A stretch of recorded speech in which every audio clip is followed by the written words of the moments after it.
Great morning. Welcome to the Ultimate Planning Hour, where women coaches and entrepreneurs come to be educated, equipped, and empowered to plan your work and work your plans.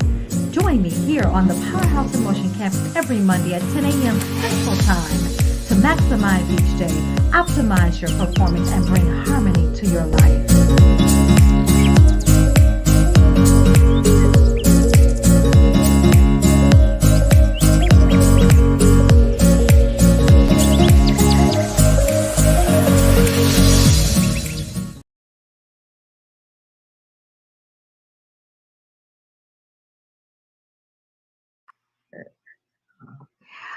Great morning, everyone. Come on in, come on in. And I promise you're going to want to get your papers and pen on today. And please do like, share, and start a watch party. This is me and my cousin, Felecia Hatcher. And we come to you every Thursday at 10 a.m. with Embracing Your Boldness. Embracing Your Boldness. So we always approach different facets of embracing your boldness. And so today we wanted to come to you to kind of delve into the messages that we tell ourselves, and then the messages that we allow people to tell us that keep us from doing what we need to do. Right. And so that's what we want to talk about today. So again, come on in. And I asked my cousin before we went live, I said, "You ready?" And she just smiled. I'm like, "You stay ready." You stay ready. So how do you stay ready, cousin? How do you stay ready? That's a good question. That's a good question. I think being grounded in knowing that you know what you know, I think always still knowing that you're a student as well. But I think, taking the time to, I would even say, prepare spaces, right? Like I have, like a lot of people, a home office, right? Especially under COVID, with my laptop. I don't know what this thing is called, but like it's a stand for my laptop, stand for the laptop, the stand for a phone here, microphone here, notepad, make lipstick right at any given time. So I stay ready for a Zoom for sure. But I think it's really kind of taking the time to be as organized as you possibly can, so that you lessen dysfunction, right? And so you can easily flow into any situation. But I think as much as a lot of us, and you got the ultimate planner over there, right? And so as much as we plan, also leaving space for flow, right? Or pivot when you need to pivot. But I think making sure that you always kind of have like the scaffolding together, right? And so like a framework of, at least I have these 10 things that I need, so I'm ready to go. It almost kind of reminds me of, when you are getting ready to have a child, right? And you don't know what day is coming, you're getting close to it.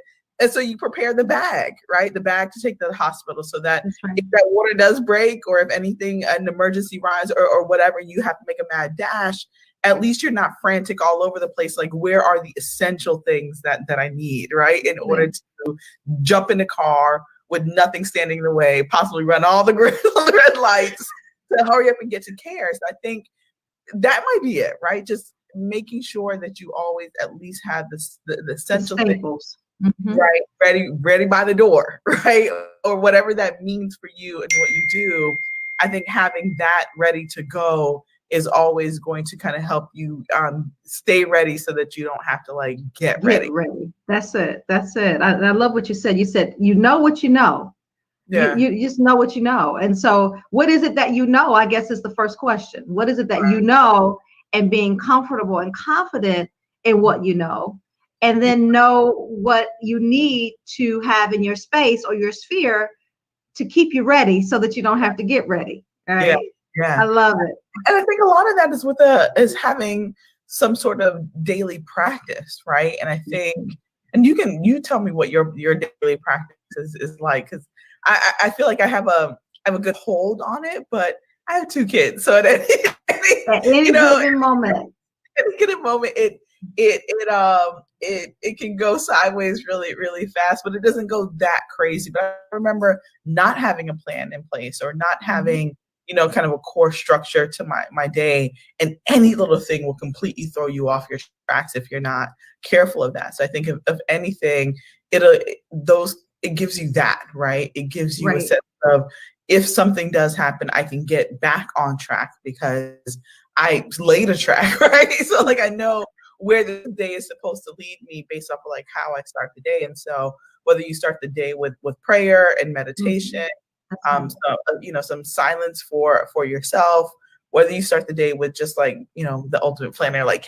planner and kind of plotting out your day and plotting out your week, whatever it is, you have to have some sort of like mechanism in place. But I think starting with some moment of prayer and meditation is really important, just to have a moment with your thoughts, have a moment of having a conversation. Higher power is really important. And then what are your intentions for the day is the question that I always ask myself as well. So sometimes that is intention is, connecting. Sometimes that intention is completion, right? Sometimes that intention is freedom. And Wednesdays I live in Miami, so I try to go to the beach on Wednesdays for a few different reasons. One, my kids love it. And then two, the other part of that is the beach for me represents like abundance, right? And I think we all know this with water. But like you can live by a lake or you can live at a pool, and that's also water. But the beach represents kind of water with no boundaries. Kind of like seeing the abundance of like, there is no other end to what I'm looking at in the moment. And I need to do that in the work that I'm doing. And so for me, I need that kind of refresher every Wednesday, social distancing, of course, right? But every Wednesday, that is an important message that comes back to me every single week. And that's the intention of that day, is being able to do that. What about you? I love it. I love it. I think for me, all of what you said, it's like ditto, ditto, ditto, and check, check, check, right? The other piece to my week is really, like you said, is setting the intention, but knowing, what it is by the end of the day that I need to accomplish, and selecting those. Now it's 3 things. I used to strive for 6 things a day. Okay, if I can just get these critical 6 things done. And what I found is, depending, of course, how much time it takes for those things, but at the very beginning of the week for me is critical, because I said, okay, by Friday, Pam, what will you want to have accomplished? So you just start this process. Normally I started on Sunday, right? Thinking through what's critical for my week. So I think that's the other piece, just really being clear on what you want to have happen, for the week. And I love it. I go back to, what you know. Well, I know by Friday I will have these things accomplished. And so that gives me a sense of comfort and knowing, and a level of accountability for myself as well. Okay. To say, okay, I'm going to get those things done. And so I love it. You said, so you spend time with your thoughts, you set your intentions, and you even include a refresher in there to give you. And it sounds like you do it midweek. Did you say? Yeah, I do it on Wednesdays because the beach is great on the weekends. So I love it. I love it. And what I love really about that time is, number one, you're setting that time, but the other thing is you find meaning in everything.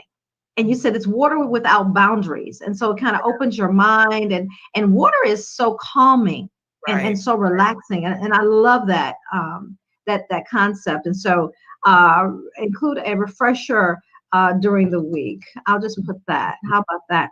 And so today, joy, like whatever people call it, right? Like it's something, right? During the week. Yes. I'm here trying to get some notes in here. And if you're here with us, you can identify. Please go ahead and comment. Let us know that you are here. We'd love to hear from you. Yes. So spend time with your thoughts, set your intentions, include a refresher during the week. And again, I think what I said in terms of, making sure that you plan your week, You know, it's like, what is it that I really want to accomplish during the week? It's so critical. But some of the things that can kind of throw a monkey wrench the program, of course, are the unexpected. But then, right? But then there is the stuff that we have to deal with that are behind the scenes that people normally don't see, like what's going on inside of our heads, right, Felecia? Right. Yeah. And the things that we're telling ourselves that are holding us back, or the things that people have told us, like perhaps I had in a conversation earlier, and this particular person was really, really challenged with things that someone had told them, right? Yeah. Told them about, who they were, and they kind of embraced that, and perhaps shouldn't have been embracing that, right? And so, how do you now? Your father, he owns a construction company, right? And you have a very successful family. So, talk to us about the power of words from other people and Mhm. how it impacts your life. Yeah. Yeah. Oof. Um, over my years, it's impacted the good, bad, and the ugly, right? So like in so many different ways. You know, I think if we're fortunate enough, we get a handful of people that really truly like pour into us.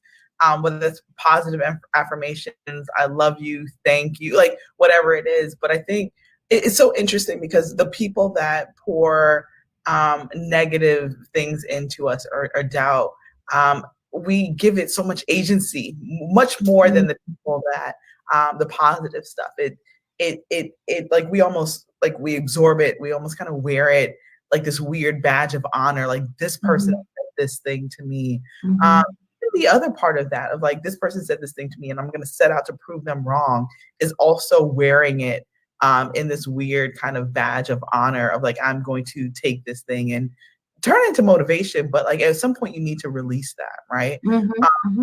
One thing that really helped me is I was at this conference, Leading Women Define, quite a few years ago, and Lisa Nichols, who we know, right? Like she did this exercise, and Leading Women Define is this event that BET puts on. It's invitation only. They invite like 100 dope Black women together for a retreat, right? And so she was a closing speaker. She did something that where she was just like, whatever someone has, like that one thing that someone said to you that you wear, and you take it into every room that you walk into. And it's the moment, or it's the reason why you don't speak up when you need to speak up, or you don't use your voice, or you don't play full out, right? We all have that one thing that either someone said to us or the thing that we needed to hear that we have not heard.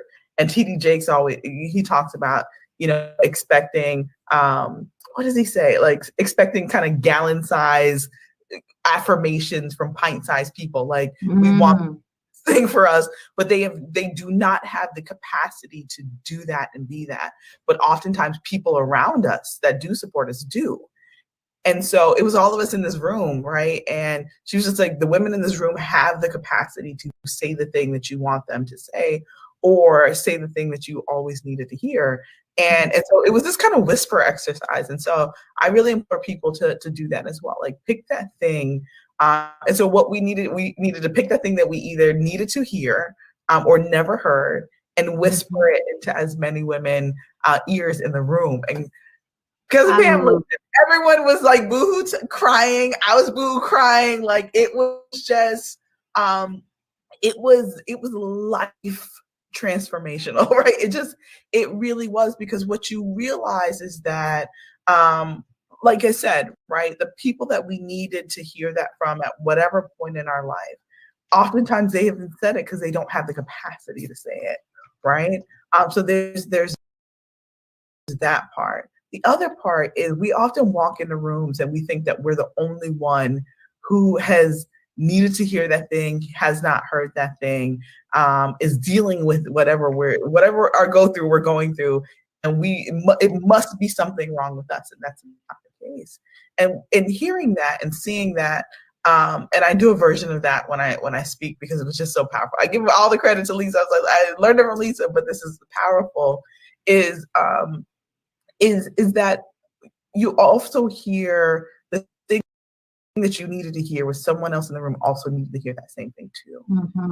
There's so much power in lifting up other people while we are climbing as well, and not letting the negative things people say to us, or how people make us feel, we don't turn into being vessels of that negative and toxic energy as well, because we're so hurt and broken from that thing that we didn't need to say here, right? Or we needed to hear. So for me, it was, I needed to hear, you are enough, right? And someone came and said that to me, and literally like the ugly cry. And you would think, like, we all do kind of like exercises when outside was open and you go to conferences and events, and you're just like, oh, I'm gonna do this exercise and sit back down.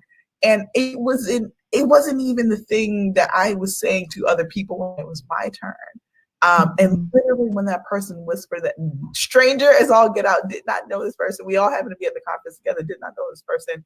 I literally just broke down, because it was the thing that I needed to hear, right? Like, overworking yourself is not a good thing.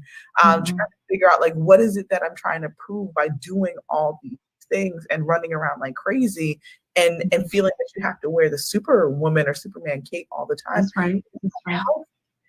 So what does that come back to, right? One part of it, and we talk about this, I think almost every Thursday, is being very clear on what is it that you actually want, being very clear on what your why is. Who are you doing it for? Are you doing it for yourself? Are you doing it to prove something to someone else that should not have as much agency as they do in like your mind, right? And your actions. And those two things can stop us from doing anything, and it can also have the adverse where it makes us do too much. And then you're just like, I got all these things, but at the core of it, I wasn't honest with myself, and I wasn't on a path that was being the best steward of my gifts, because I was just feeling that I need, almost like a bag lady, right? Like ergo the bag lady, like you're collecting all these award accolades, like all this action and stuff, and you feel you have forward momentum, but you really don't, because it's not aligned with what you want to do or how you want to show up. That's so powerful. That's so powerful. And someone says, an earthly angel beloved. Is that Miss Jemijah? She always brings light and love wherever she goes. Please put your name there. We don't see your name. And then someone says, it's a dry well. Made that comment earlier. And then Nija, so great to see you, beautiful. Absolutely, she says, absolutely.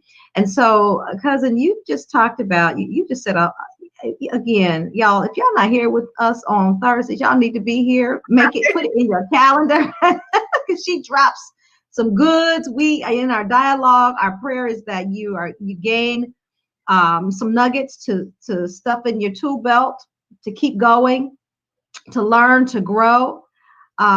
Yes, Jemijah. Yes, I knew that was Jemijah. Hi, beautiful Jemijah. Jemijah is so powerful. She is a spoken word genius. Nice. Cousin Felecia, she is truly amazing. And then Nija says, hello. So good to see you. Thank you for joining us. So, cousin, you talked about knowing what you know, and being clear on what you know, and then really setting your intentions. And so I mentioned your family, because a lot of times, many of us have not been as, maybe we have parents who, and all of our parents, I mean, we're not perfect, right? Even as moms, we know we're not perfect. I mean, we're close to being perfect, Felecia, right? We're real close. I mean, it's like, we're real close. Yeah. However, there may be some things that perhaps even our parents have told us that kind of, stick in our heads, because we always want to get the approval of, right? We seek the approval of our parents. And if they're not saying things, so I kind of want to talk about that for a moment. If they're not saying what we feel like we need to hear, or they're telling us things that hurt us, then how do we deal with that and still embrace our boldness, right? How do we deal with that?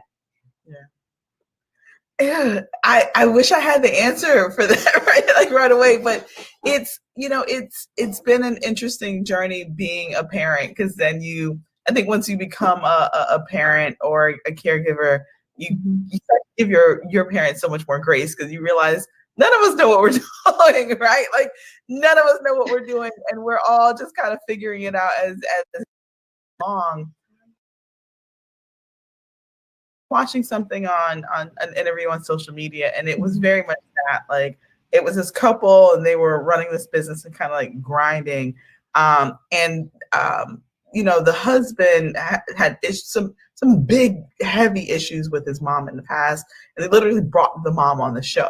Yes. So they can have a real candid conversation about what had happened, what had transpired, and it was painful to watch, but it was also really inspiring to watch, because I think one of the hardest things to do is to tell someone really close to you that, like, your words hurt me, and they truly hurt me, and you may not even realize that they have, but they did. And I had that conversation with my mom a few years ago. We were on a trip. We do a girls trip every year. I love that. And it's just us, and sometimes it's my daughter, or like she'll bring a friend along, but every weekend of her birthday we do a girls trip. And so we finally had that conversation, and I, even around like saying that it was, I say, you are enough, like that was what I needed to hear from my mom, right? Very, very strict education person. And I remember when I told my mom that I was going to leave college early because I wanted to like take my business full time. And I'm like, I'll be back in a year. And she's like, you're never going back. And I was just like, and I remember like a few years later, and she was just like, if you would have just graduated and got like a basic job and got married and had kids, I would have thought that was more than enough for you. Right. And it hurt me. Like, right. And it was just, and this was 15 years ago. Right. But it hurt me to the core, because I was just like, well, I have to prove her that this thing that she thought was really important, that I needed to make another step. And I'm going to show you how to be more successful charting my own path, the one that was more authentic to me at the time. And I was, right. And I have been. And I remember maybe about 10 years ago or so, I got this award as being like one of the top 100 entrepreneurs under 30. And my mom is a lifelong educator, has her PhD. I remember just weirdly at their home, and she took her PhD like off the wall and put my award on the wall, like me, like being one of the. And it was at that moment where I was just like, okay, she like, because parents will sometimes be excited, but they'll never say it, right? But even with that meant so much to me. But what I really needed her to understand was like, no, what you said to me actually hurt me. And so even in that moment where that was so big and so important, I still needed to hear the words, right? But I needed to bring up that conversation, because what happened, she's just like, first she's like, I don't remember saying that to you. And I was like, I do remember that. I remember that very well. Sometimes we're carrying on things that people say in passing, maybe because they're angry, maybe because they think that's the way to motivate you and move you forward, and it can paralyze you in that moment. But her saying like, I don't even remember saying that to you. I was like, come on, like that has literally like been the thing that has always been in my ear, right? The thing that I have taken into every room that I've walked into has been in moments where I second guessed myself. It was rooted back into that thing that you said, that like, if you would have just like lived this regular life, but like finish the last semester, and I know one semester, I got one, like I get what she was saying, but it was not for me. And I think the biggest thing is being grounded in knowing what you want, being very clear on that, and knowing that even the closest people around you that have set up the path for you to succeed, if that is not your path, that is not your path to success. And so you have to be very mindful of that. But I think it's, at some point, if you can, and I know there's so many different ways that people have been hurt and traumatized, but if you can have a conversation with the person that is at the core of that, I think it's a worthwhile conversation to have. Because I did get, I don't remember saying that to you, but I'm sorry if I did say that to you and that hurt you. I did get that.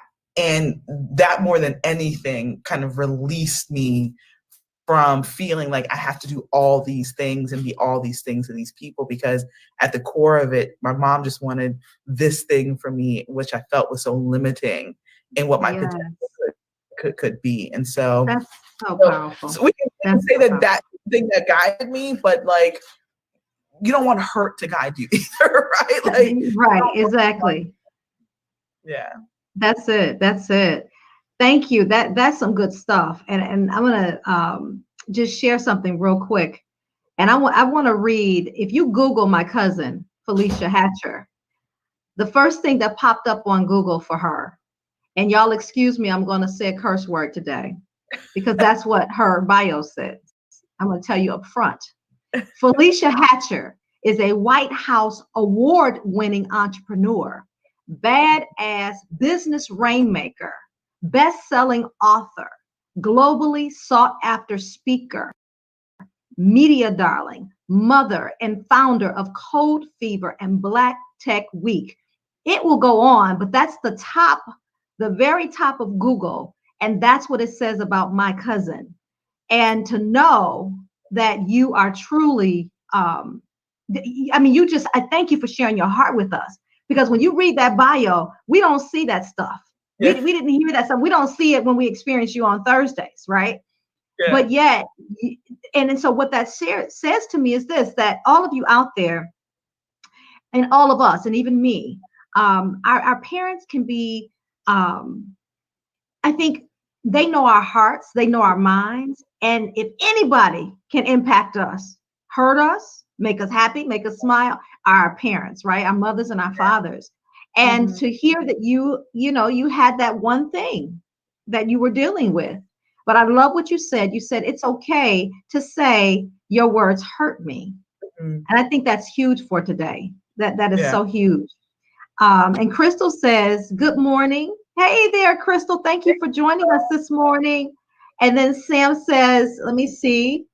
It was Sam. I thought I had that up there, but let's just go ahead and read this. It just totally shows how things that hurt us may not even be something the other person does not even remember. We need to speak up when it happens. Yes, yes, yes. And I'm not sure who said that.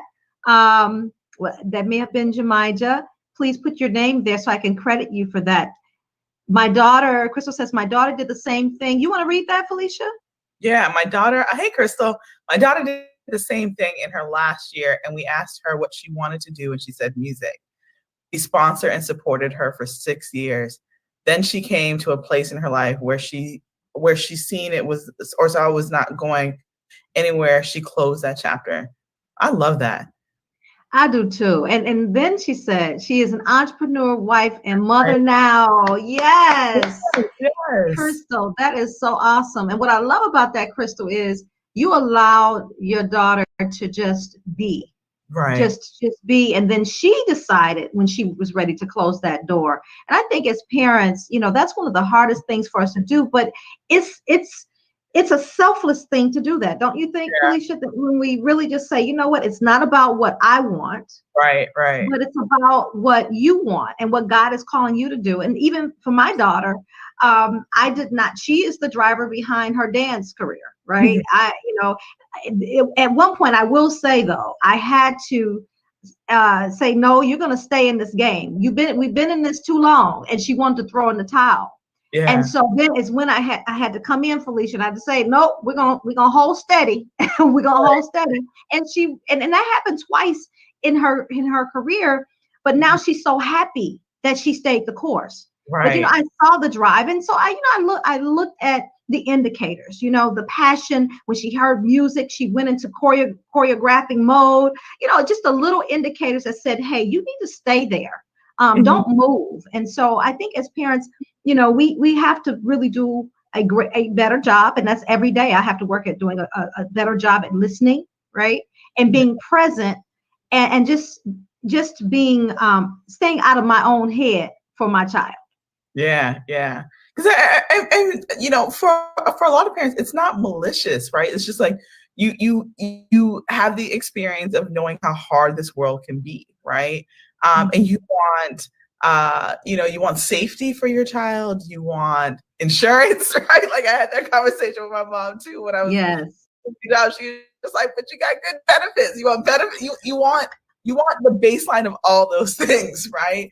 And you also understand what either uncertain career paths or life paths can take you. Mm-hmm. And as much as possible, I think you want to lessen any of the blows or the heartaches or the hard lessons learned, right? Like, and there's nothing wrong with that. But I think what this life has taught us is that there's so many different pathways to success. There's so many different ways, right? And what having a really encouraging, nurturing parent can do. And I've seen that, right? Like I've seen some of your daughter's videos and dancing and the way you light up and the way she lights up when you talk about that, right? But I've worked with so many kids and young people, whether it's their college or their career decisions, where it's just like, well, no, my parent wants me to do this. I'm like, no, like, what do you want? Because when it's, Mark Monson always talks about it, and I won't say his book because he curses. It's curse word his book here. But he talks about it's not about what you are really passionate about. And passion isn't important, right? But you have to ask yourself the question: what am I willing to struggle for? And how long am I willing to do that? Because that is the moment that really defines how bad you want something, right? And I think parents, in a way, are trying to lessen the struggle, right? But the individual has to be fully invested in it. That when those moments do come up, when I say that moment, those moments, because they're multiples, right? That you are personally grounded in being able to get back up when you don't see the other, step of the staircase, like Martin Luther King said. Or it just feels like it's taking everything out of you in order to reach that new level that has your name on it. Nothing that your parent says or anyone around you that says you shouldn't have, like, none of that matters in that moment. No matter how best prepared you are, if you aren't the one that is saying, I need to dig much deeper personally to get to that next step. And that's why it's so important to let people go on the path that they want to go on, right? And they can go on a path for a few years and fully exhaust that and say, you know what, now I'm ready to do something else. But at least they're not like, I believe Crystal said, at least you'll never say, I shoulda, coulda, woulda, and what would have happened, right? That's or right. If my parent or my significant other, they are the ones that made me not go this path. And no matter how loving that relationship is, there's a little inch of resentment because of that. Right. It's go on that path, ride it till the wheels fall off. And when the wheels fall off, you have all of that experience that you can lean back on and say, now I have a better sense of now what I want to do, because we're multifaceted people. We love multiple things. We love to be curious and have multiple habits or hobbies and want to monetize different goals and aspects of what we're doing. And actually, that's all okay. That's all okay. All of it's okay. But we're told that it's not. I was listening to Eric. I don't know if you follow Eric Thomas. No. You gotta, right? So you gotta find Eric Thomas. Really great. Been following his work for years. And I was listening to I listen to his stuff now, actually, when I work out, because like I need that motivation to keep going. And he said something that I thought was just really profound. And he was just like, it's not about your gift, it's about your gifts. And he was like, you need to name all your gifts and then give all your gifts a destination. And so I was just like, oh, right, really juicy. And what he was saying is like, you say this gift is going to say, buy me a house, right? This gift is going to put my child in college fully paid. Ooh, that's some good stuff. Like, maybe you say this gift is, and his wife is suffering from MS. This gift is going to pay all my wife's medical bills and she'll never have to work a day in my life. And so he was just like, most of us have multiple gifts and we think it's just one thing. It's multiple things, but you have not told your gifts where they're supposed to take you. And so clear path into what they're supposed to do other than to be potential, right? And I was just like, dang, that was good. So I will find the exact name of that video, but if you looked at like his content that came out last week, it was one of the ones that came out last week, but he literally was just like, and the way he broke it down, it was just amazing, right? And we all know like your gifts will make room for you. That's know that, right? That's in the Bible. But like, where do Yes. you want your gifts to take you? And give each and every one of the things that you are talented at, and how your gifts manifest themselves. They need a destination on where they're going to take you and how they are going to show up and make room for you. And I was just like, oh, I meant to share that with you actually last week. I sent it to like a text to a few people, but like it was so powerful. Like, yes, like tell it where to take you. That's awesome. That is so awesome. Well, as always, it gets so juicy. And then it's like, dang, nothing. And we're a few minutes over, but that's okay. Y'all, I hope y'all are getting some nuggets. And as always, I say, if you're just joining in, go back and press the replay. Go back and watch, because it really is a dynamic conversation, and one that can shift your thinking and shift how you feel about where you are. And more importantly, you know, the messages that we play in our own heads all the time. And one thing that I found lately is this: during C19, it's been a lot of time of introspection. I spent a lot of time doing that, right? And there's some things that I've been dealing with. And what I decided to do, Felecia, just in this last couple of months is this. If Pam, if you focus more of your energy on where you're going versus where you've been, then you'll be better off. And I can only tell you there has been such a sense of peace, But of course, I had to come to grips with the things that I was telling myself. And a lot of it is, you know, addressing some of the people, addressing some of the things that have been shared with me that hurt me, right? And then say, hey, you know what? Today is a new day. And not everybody saw this day. Right. And so I think that's just so important to do. And then we have, let's see who else just joined us. Okay. Not sure if it's showing up. So I'm going to share these last few comments, and then we're going to bid you farewell for this week. Wait. Because we're talking about our gifts making room for us, where our gifts take us. Please tell us where your gifts or one of your gifts took you this past weekend, because you did something really dope. I did something really dope. What did I do this weekend? You launched your Saturday. Was it this weekend that you launched your Saturday? Oh, yes. Yes. Okay. And I love this. Thank you. Crystal said, love it. Where are my gifts taking me? Yes. Isn't that great, Crystal? That is some juicy nuggets. So, of course, you know, some of the things I've been grappling with, you know, I pushed through that, right? To be able to do what I'm doing right now. And that is the planning system. And so, yes, we launched last Monday, the planning system. So it was so exciting. But this Saturday, we held the first Coach University. And last year, when I launched the planner initially, it was just the planner. And so you could just purchase the planner. It was a great tool to use. But this year, the focus is really the planning system. And I created the Coach University to support those who invest in the planning system, to walk them through it, because it's really meaty and it's everything that you need for life and business. And so in order to maximize that, I started Coach University. And so, yes, that's what happened. Girl, I had to see, and that's what happens when you get so focused. You start making things happen and you forget, because, hey, you're on to the next thing already, right? And so that's the beauty of refocusing and rechanneling your energy into making things happen, and really focusing in on those gifts. And so that's why what Eric Thomas shared resonates with me so much right now, because I began to focus on those gifts versus worrying about all that other stuff, all the other stuff. So with that being said, and someone shared this. I just want to make sure that we catch it. Not sure why my name isn't showing up, but this is Vivian. Hey there, Vivian. Okay, who had the comment about people not even remembering something they said that hurt? Gotcha. Thank you for that, Vivian. Thank you so much for joining us. So y'all, we have come to our hour. At the close of our 30 minutes, normally we come on every Thursday, maybe a few minutes later, depending on how juicy it gets, which is juicy every single week. So what do we learn from today? We learned that your gifts will make room for you, and you have to decide where you want them to take you. And thank you, Eric Thomas, for sharing that beautiful message. Thank you, Cousin Felecia, for sharing your experiences with us today.